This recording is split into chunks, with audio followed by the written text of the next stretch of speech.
سلطان حمد ژورنالیست شناخته تاجیک را بر طبق وصیت‌نامه‌اش در آرامگاه سری آسیای دوشنبه دفن کردند.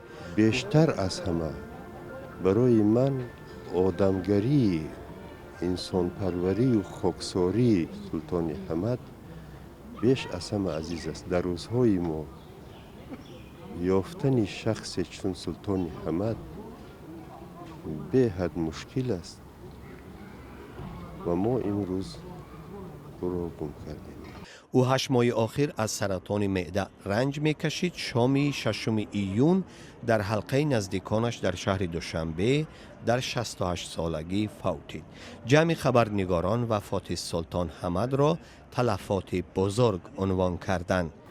روزنامه‌نگاری که با لحن و گفتار و کردار بسیار نیک در دل و دیده هوادارانش جای گرفته بود. سلطان حمد یک شخصیت بسیار ناتکرار، یک انسان بسیار با فضل، یک انسان بسیار پرتکاپو بود.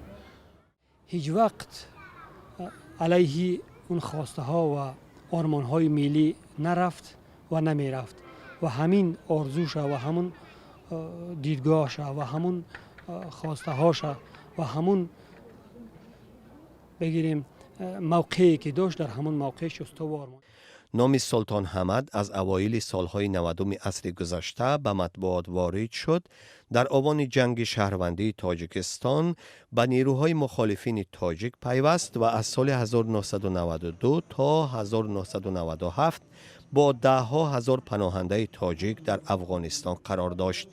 سال 1997 بعد امضای سازشنامه صلح به دوشنبه برگشت و سخنگوی کمیسیه آشتی ملی بود. سال 2004 خبرنگار رادیوی آزادی بود و از افغانستان ده‌ها خبر و گزارش‌ها تهیه کرده است.